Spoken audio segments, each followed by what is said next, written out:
welcome back to Mr. Obsolete's Vintage Homesteading. Today is going to be our first video of 2023, which is kind of a milestone for us, because we've been making videos for over 3 years now, and this spring we'll start our 4th year, which I never thought it would ever come to this, but anyway. And the other thing, a milestone, is that this is our 200th video. Well, the other thing special about today's video, we've got an epic unboxing. This has been a long time coming. We're going to talk about how it came about, whatnot. So anyway, we're going to be using the right tool, so we're going to be using our epic unboxing knife. So anyway, we'll get this thing cut open and see what we got here.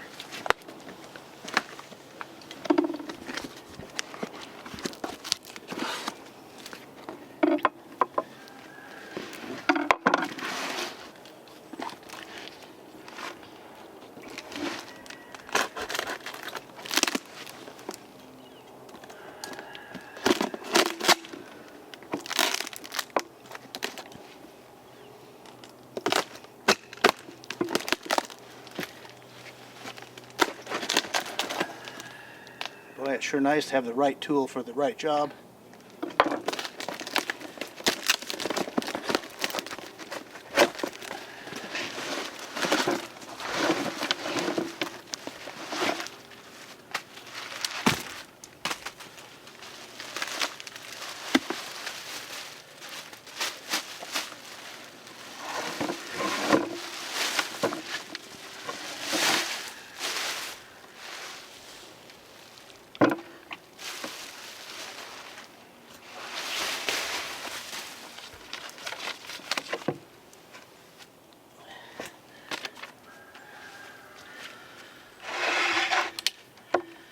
This is a hot rodded Promax 610 McCulloch, and how this came about is kind of an interesting story, because you know, we all have other channels we like to watch, and way back I started watching Smitty's chainsaws and Firewood.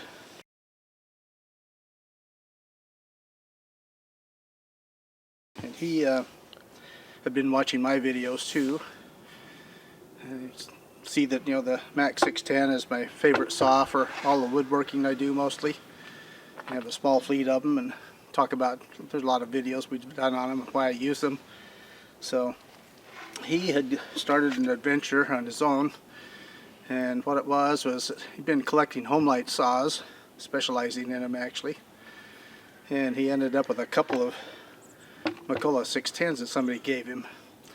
So on one of his videos he just decided to take it out and try it out and see how it compared to XL12 homelight. And you know, the clutch was bad on it, and he wasn't very excited, and the chain was no good and stuff, so he just kind of threw it on the shelf. But as he started out on his adventure of hot rodding homelight saws, he thought, well, maybe I should try hot rodding a Promax 610 and give it to Mr. Obsolete. So here it is. This adventure took quite a while. I think it was a lot bigger challenge than he expected, because it's been over a year, but you know, he's got lots of other things going on and busy, got a family and all that other stuff. So it's just amazing that he stuck with it and finally got her all running and sent it to me. So anyway,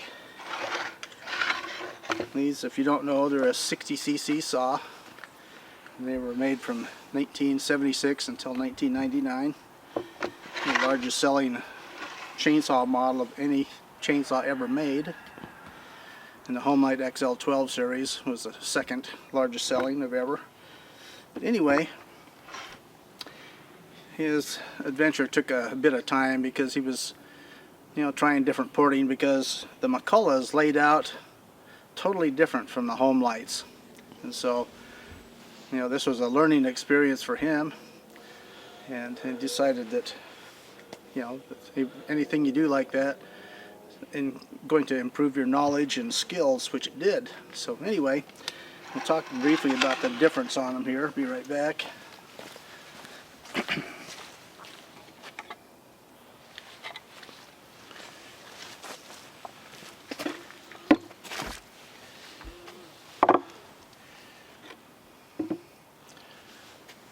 Okay, this is a ProMac 610 power head that I had picked up at a sale one time, and I knew it was no good because it had scored piston and you could feel it, but had a lot of good parts on it, so I kept it. But the thing that is different on this saw than the home lights and others is it's a clamshell. So you have your cylinder here, and then your base is here, and then your bearings are in here. So the first thing that you do to hop up anything, 2-cycle or 4-cycle, is raise the compression. So in order to do that, you have to remove material from the bottom of this cylinder here, and then the piston will travel up further. But the bad thing is that the hole where the bearing goes is not round anymore.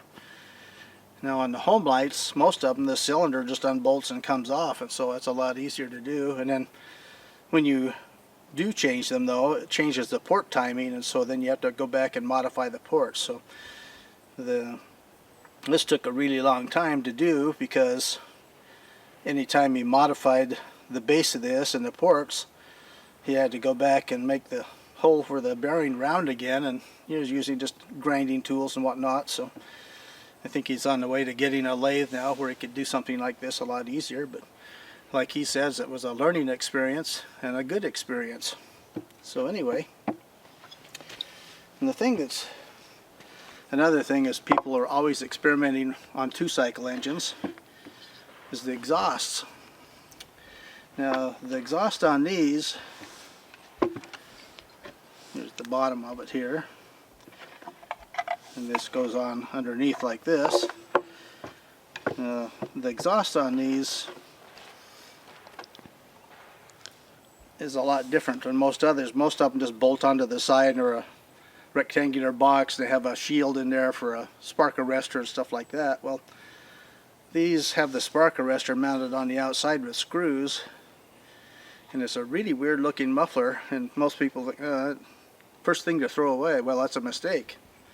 This is actually a tuned exhaust, and so Smitty tried different things with different exhausts, trying to improve the performance. Didn't work out. This, even though it looks really silly, actually really works good. The McCullough engineers had some really geniuses at one time or another before they started losing all the good people and just kept making the same old saws. No more innovation, but when they were innovating, they were the world's leader. Good reasons for it. But anyway, this saw, a lot of people talk about the different things on them, and the thing that he did on this that needed a lot of different things is that the clutch on it was bad. So when he first did this, just out of the kindness of his heart, just said, hey, I'm gonna just do a saw for you. Didn't ask him to or anything. So anyway, over the years I stockpiled parts for these because McCullough went out of business in 1999. I knew I'd need wear parts, so I kept clutches and seals and all kinds of different stuff for him available that I'd stashed away for a long time. Well, anyway, I sent him a full gasket set, a set of crank seals, and a brand new clutch assembly for this saw, and that worked out real good. So they didn't have to spend his dough. He did buy a different carburetor, bigger carb, and put on it, and the air cleaner. And when he contacted me and told me, he says, hey, I got your saw just about ready. He said, I'm going to leave a few little things for you to do. So I need to match up the exhaust port to the muffler on it, because he'd modified the port on the engine and didn't really on the muffler. So I'll do that. But anyway, there again, it was just a generous thing to do. So I sent him some dough, which would cover the cost of the carburetor and shipping and stuff like that. I got to do something nice for people when they do something nice for you. So anyway, this is what they look like in their exact 100% stock form. This one is orange instead of yellow because it was sold by Montgomery Ward's. And one of the subscribers, Mr. Byram, said, that looks like a kind of cheesy. So here it is, the Cheesy Mac. This is a saw that I bought from an estate from someone I'd known for a long time, and they had it just sitting there. Nobody'd buy it because it said Montgomery Ward's on it. And so at the end of the day, I walked by and the guy said, "Hey, you looked at that a couple of times. Why don't you buy it?" So I said, "Oh, okay." There's the big price there, $5. That's probably about 30 years ago, maybe. So I'm going to talk just briefly about why these saws are my favorite, and we'll come back and do a part 2 on these and show you the features and all the different things on them. There's a lot of videos I've talked a little bit about them, but then I want to talk a little bit about how our channel got started in the first place too. So anyway, the thing that these saws have that most other saws don't have is durability. These things will run forever. And my original saw, well, this would be the 43rd year I've been using it, and I've never had to rebuild it. Still cuts great and operates just fine. I've replaced bars and changed occasional clutch, a few normal wear things.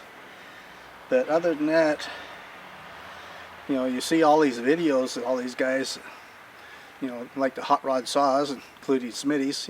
There's a lot of interest in that. And some of their channels have really grown quickly and stuff, But I didn't really want to do any porting and stuff, although I used to on my motorcycles when I was racing. And so I just came to the same conclusion. What works for me, though, is, when I was racing small displacement motorcycles, and the Hodakas, I don't know if anybody remembers Hodaka motorcycles.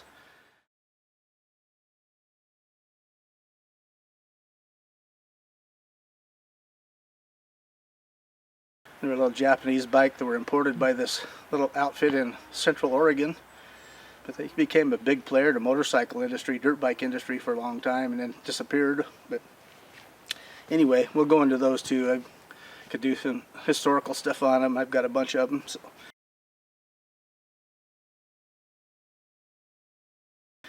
anyway, that's kind of the overview of what we're going to be doing here. So like I say, come back next week for part 2, and we'll go over all this stuff better and show you how badly abused these saws can be and still operate.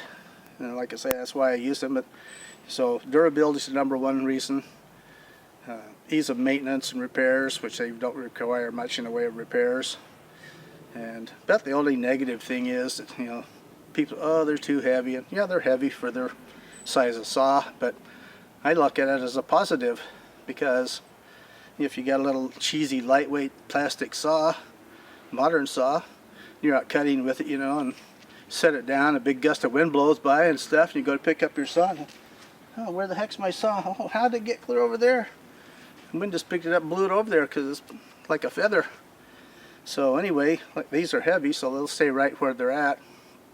And my motto is that if you have to complain about a heavy saw like this, that means you're a weenie. You need to toughen up. And so that's why I like them, because that keeps me from becoming a weenie, and it keeps me in shape. So anyway, we'll call that good for today. So remember, vintage is best. And in the next video, we'll have Smitty's hot rod here running, and we'll get a bar and chain on it. So I'm going to do a number of videos on it, because it's got new piston and rings and whatnot, so it's going to be broken in properly, which is important to the longevity, especially when they're hopped up like this. So anyway, onward and upward. See you next week.